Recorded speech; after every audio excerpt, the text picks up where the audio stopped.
دغه حضرت عمر فاروق رضی الله عنه په صحابو کې سلويختم مسلمان دی. د دغه مخکې یو کم سلويخت سړي مسلمانان او یو لس ښځې، نو دی چې مسلمان شو نو د سړو تعداد دا سلويختو ته ورسېد. او د اسلام یو ډېره دلچسپه او مدیرداره واقعه ده. ابو جهل میټینګ راوړه او میټینګ کې دا یو اعلان وکړ چې څوک نوځوان به پاسي او د نبي علیه السلام نوم یې وارث په بدو چې دی مړ کړي، او ورسره یې دا اعلان هم کړی چې که چا دی مړ کړ نو هغه له به سلو خان ورکړو. سلو خان ډېر شی دی، داسې ده لکه دې زمانه کې چې اوس وي سل موټرې به ورکړو. عمر نوجوان و، ده چې د اعلان واورېده نو زړه کې یې د مرګ جذبه پیدا شوه د حضور پاک. نو نیر لاړ ابو جهل نه. ما ابو جهل ته وایي عمرو ابن هشام یې نوم، ابو جهل خپل نوم، عمر یې نوم، د پلار نوم یې هشام. ما هغه ته وایي تا د محمد صلی الله علیه وسلم، تا د محمد په سر کې د هغه په مرګ کې د سلو خان مې نام ایستی دی. هغه ویو وی دا خبره ټیک ته تر دې ذمهوار یې؟ ابو جهل وی بالکل زه به یې ذمهوار یم، هر چا که من کړه زه به سلو خان ورکړم. وی دا دې ورته حضرت عمر فاروق رضی الله عنه چې کله مسلمان شو دا واقعه خپله ذکر کوي. وی چې راغلم توره مې لاس کې واغېسته. وی قریشو یو سخي اعلان کړی، اصلي اعلان کړ وینې ته بهدې زه ورسېدم، نو خلک دستي نه راته وکړو، نو زه قدم ورته لږ ودرېدم. نو دستي د منځ نه مې یو اواز واورېد، مستې دې د دننه دې یو اواز راووت، او اواز کې څو هغې کې ده چې یا آل زریع امر نجیح، یا آل زریع امر نجیح، رجل يسيح رجل يسيح بلسان فسيح يدعو إلى شهادة أن لا إله إلا الله وأن محمد رسول الله. اعلان یو که ای قریشو د کامیابۍ یو خبر درته وایم، خو دغه سقینه د من نه اواز راوځي، مړ سقینه. ای قریشو د کامیابۍ یو خبر درکوم. یو سړی اوازونه کوي او ډېر فصیح ژبه باندې اواز کوي او یدعو خلک بلي یو کلمې ته. کلمه څه شی دی؟ د دې خبرې ګوی ورکول چې الله یو شریک نه لري او محمد صلی الله علیه وسلم د خدای پیغمبر دی او د خدای مقرب بنده دی. یاره وی دا خبره چې مې واورېده نو لږ په اړه کې شکي شوم چې خدای دا سخي د من نه چې اواز راځي، دا اواز هوا ته ټیک اواز ښکاري. خو په دې مې نو پرونه ساتله. هلته د سلو خان اعلان مې لګې پروت دی.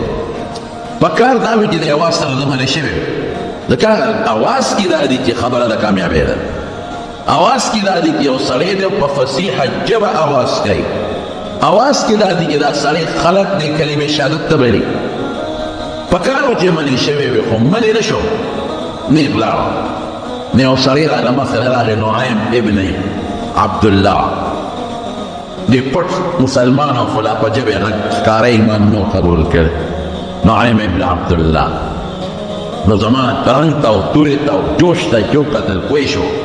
عمر چرته دی؟ ما یې زه نن نه پرېږدم دا محمد صلی الله علیه وسلم، نه پرېږدم. زموږ په نوي دین خورئ، زموږ دین پسې بد راځوئ او زموږ خدایانو ته کنځل کوي، سپکې وایي، نه پرېږدم او نن ته سر پرې کوم پرېږدم یې نه. وایي چې دا خبره مې وکړه. وایي نعیم ابن عبدالله راته وایي چې عمره د بنو هاشم او بنو زهرا نه به دې څوک خلاصوي، د هغه د پلار او د نیکه د طرف نه بنو هاشم قوم دی،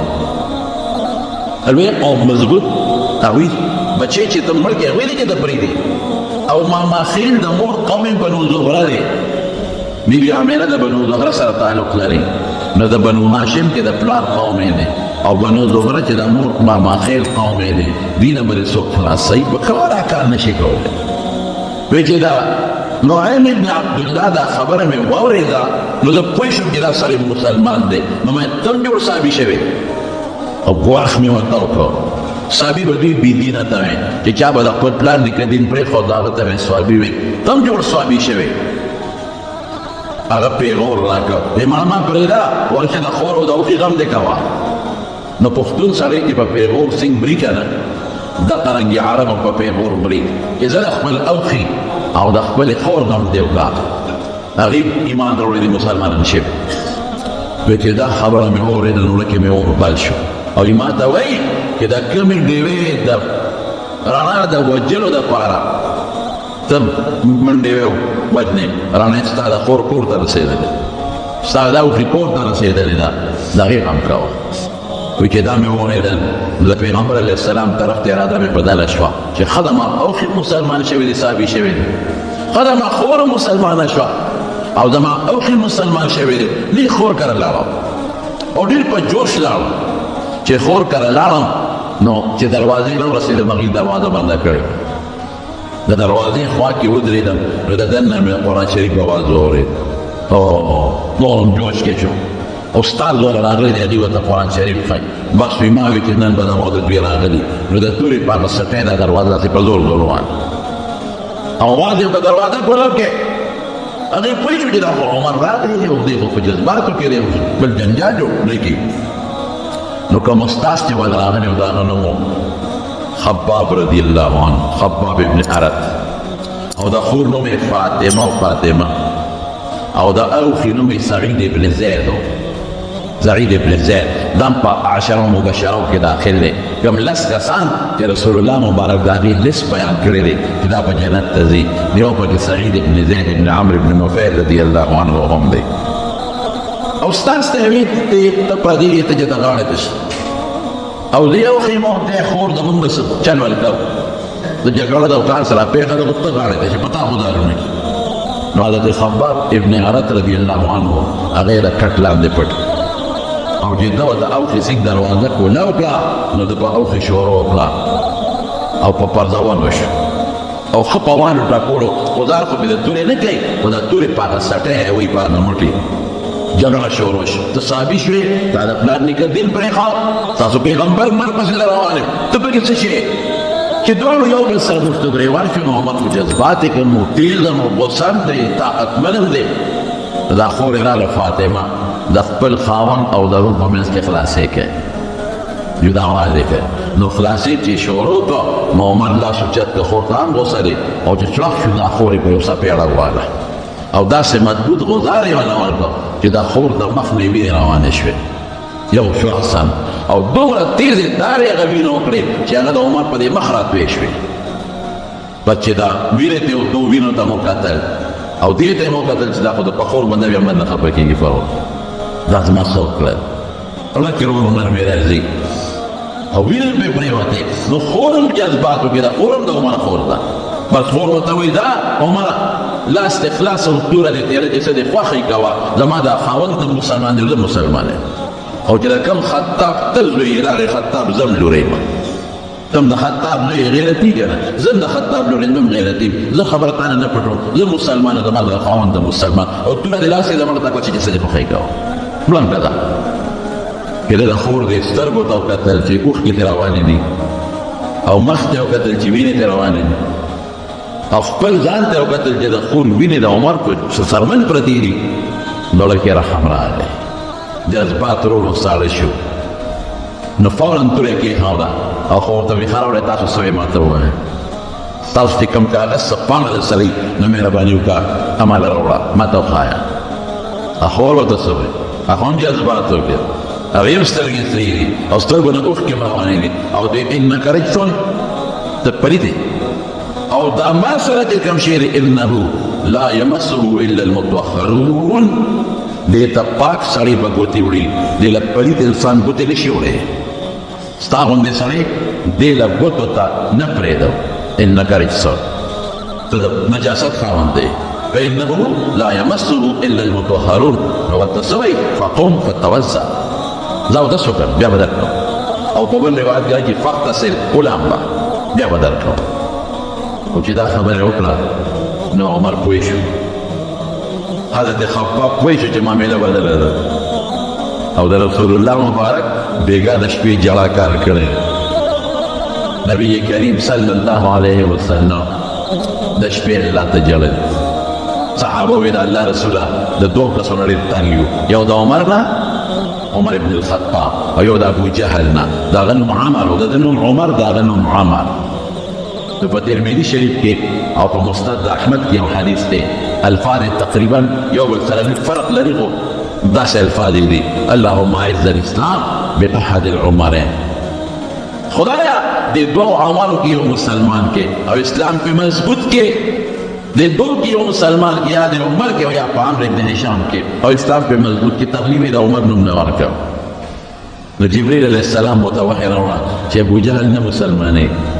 الله تپتر مرتپتنا نبی رسول الله مبارک دا دویم لفظ ہوئے اللهم اید الاسلام بعمر بن الخطاب رضی اللہ عنہ. خدا اسلام پا عمر مضبوط کے دا حدیث پہ ابن ماجہ کم دے اور حاکم یولوی محدث نے دا غیر کتاب دے مستدرک دا حدیث حاکم پا مستدرک کے نقل کرے دے چہ خدا اسلام پا عمر مضبوط کے رسول اللہ مبارک چہ حاتم حاتم چہ درہ خبر ووری دا چې ولمبو د دم لمبلو تدلو شو. نو حضرت خباب ابن عرف رضی اللہ عنہ کوئی جمع میلہ بدلا دا نو رویسا عمر دوی اے عمرہ خدای دا پارا دا انصاف نکار والا بینصافی وکاو، انصاف نکار والا بینصافی وکاو. تا چی دا کم انسان مرگ پس روانی گواخ کے او تور اور پس اوڑی زمان قسم دا اللہ پدار یا بیرگرستا دا پارا دا خدای پدار برکی جڑ دی